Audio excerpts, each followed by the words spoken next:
Public Service came forward with a recommendation to Cabinet to move forward either with this specific third-party provider that was We Charity, or else not move forward with the program at all.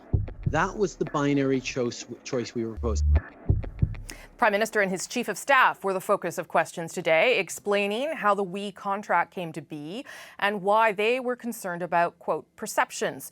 So did their testimonies before the Finance Committee change anything? What could happen next? It's Thursday in July, so we had to call these guys back for a special Summer at Issue. I keep promising not to call, but they answer the call. Chantal Hébert, Andrew Coyne, and Althea Raj all joining me tonight, and I do appreciate you guys doing that. Before we start, just a little note of disclosure from Althea. She has traveled to the We Charity's Masai Mara camp in Kenya in 2014 as part of a corporate trip that was partly funded by her and HuffPost's previous owner, AOL, just to get that out of the way.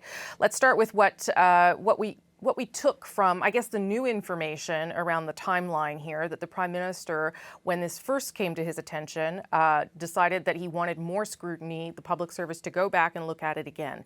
Chantal, I'll start with you. I'm guessing the main point Justin Trudeau wanted to drive wasn't so much the timeline, but the notion that he came almost last in the decision-making process, as in say yes or no to this, as opposed to the narrative that the opposition has been building, that this happened because the Prime Minister had a pet project and he pushed it on the civil service. What he also, I guess, wanted people to take from it was that he initially pushed back and said, well, wait a minute, there might be optics issues on this. That being said, the discrepancy obviously is between that realization that there would be optics issue because of the relationship with We and the announcement. There doesn't seem to have been a lot done to deal with that or to prepare for it. Yeah, and the Prime Minister, Andrew, says that the reason they eventually chose We was because the only other option, according to him, was nothing. Yeah, the civil service made them do it. They had no option. I think the Prime Minister raised more questions than answers by this gambit that we heard today, which we've not heard a breath of until now, both that he didn't know anything until May the 8th and that he had pushed back. So clearly he knew there was, I think, worse than optics questions here. There was, at the very least, serious conflict of interest questions. Whether it's a cut and dried case is another matter. But serious questions about that.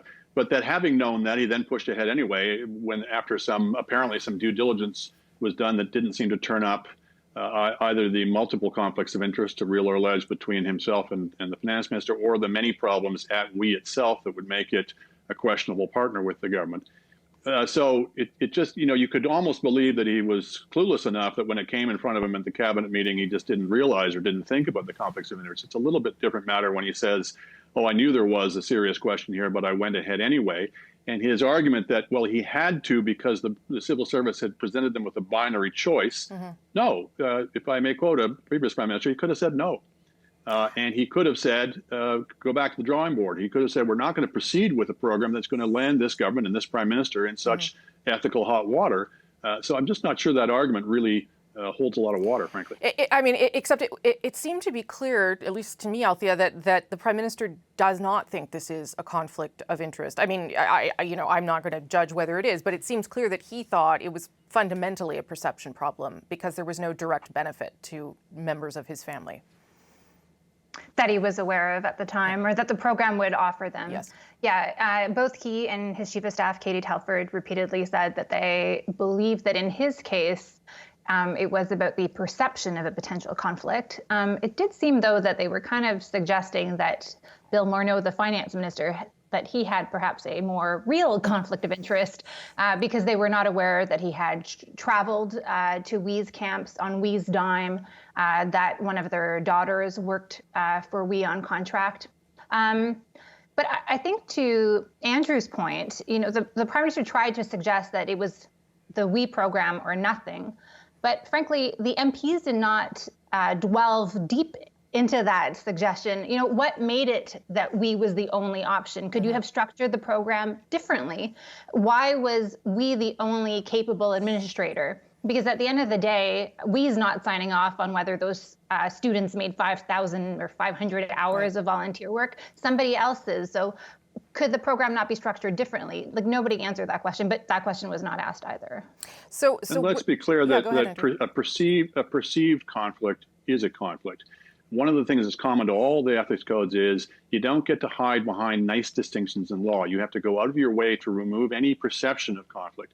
So you don't get to say, oh, it wasn't the right member of my family. It wasn't my spouse or child. It was just my mother and my brother and my spouse. I think that's a distinction without a difference. Chantal, what do you think of that?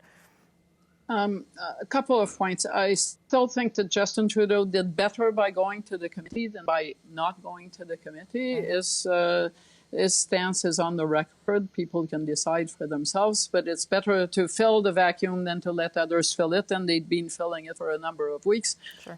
Number two, timelines, circumstances, all of that goes into the mix. But I still think that if I took something out of today, it would be that a lot of people are writing that the public service was thrown under the bus because it was suggested repeatedly that they came up with the suggestion. I think up to a point, Finance Minister Bill Morneau was also thrown under the bus. I didn't hear any defense or sense of defense that he wasn't part of the problem. I think if they were really blindsided by anything, it was the Bill Morneau trips. What do you think, Althea, about that? Do you think that this, not that it, we'll talk about what happens next in a minute, but in terms of Justin Trudeau's testimony, whether he did himself any further damage? Actually, I think both he and Katie Telford did themselves favors.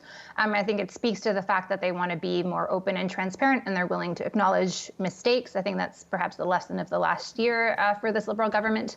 But I do agree with Andrew. I think we were left with even more questions. And it does seem like in the mix of everything going on with COVID-19 and all the programs that were being designed, that so much of the decision-making power and the crafting lay in the public service. Look at the last scandal we were looking at, which was SNC-Lavalin, where everything seemed to be run out of the Prime Minister's office, and how that cozy relationship with lobbyists, for example, was run. In this case, it seemed to be, from Telford's testimony, the details, we're not, that's all the public service. Yeah. We have nothing to do with that. I didn't know if it was the We Charity Foundation or We Charity, or how come they got paid on May 5th and we didn't think this was a done deal until several weeks later. So there does seem to be, and I have no reason to not believe that what she and he are saying is not true, but it is interesting that the Prime Minister's office seems very removed. But that being said, can I just add one more point? Yeah. It is not true that they did not know that We was being considered, because at the very end of her testimony, she does acknowledge that on April 20th, in a briefing document, We was floated as a possible suggestion as an administrator for the program. So if there had been alarm bells going off at PMO, you would have thought that maybe they would have said to the public service, oh, well, if you're going down that route, you should be aware of the Prime Minister's relationship.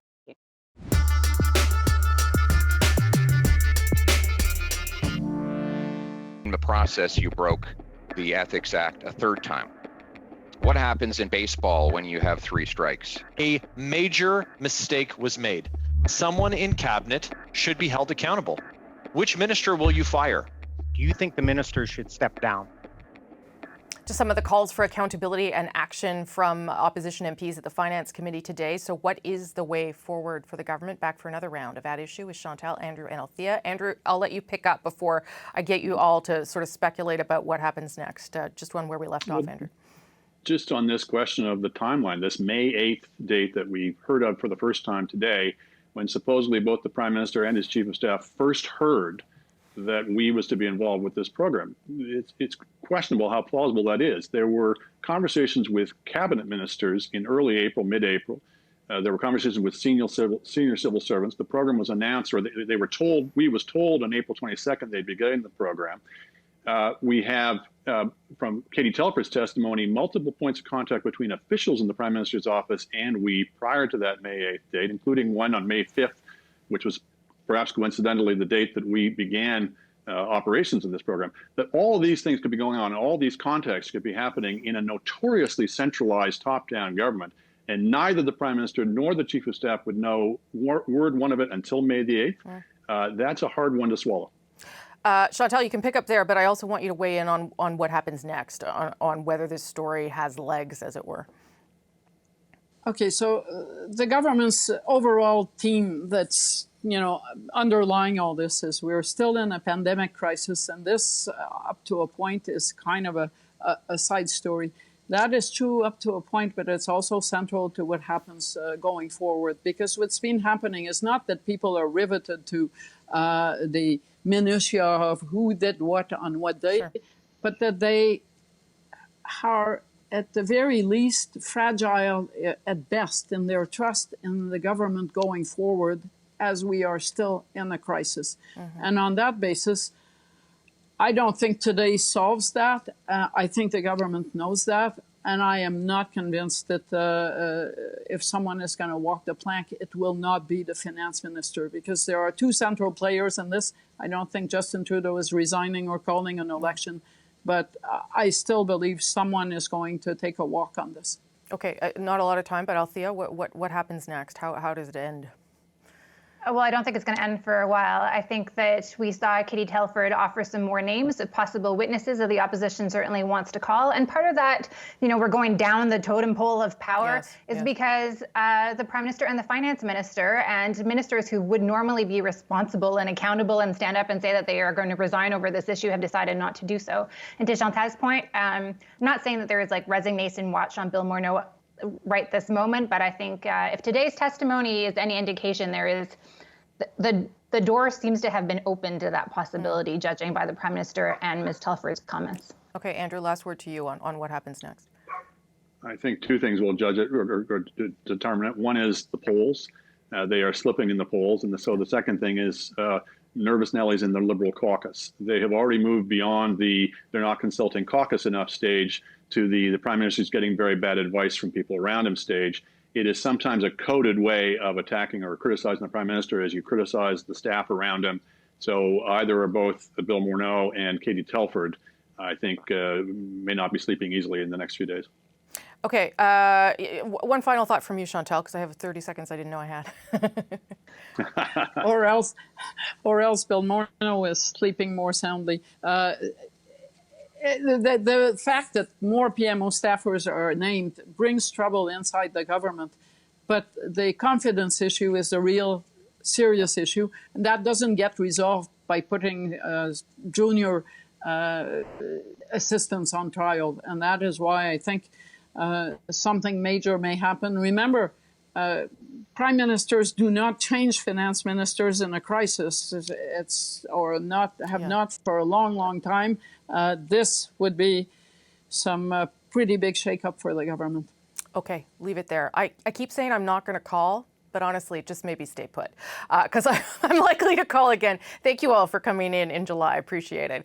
Before we go, be sure to subscribe to At Issue, the podcast. You can look for it on any major podcast app. Our website, cbcnews.ca/thenational. At Issue, we'll be back in a couple weeks or sooner.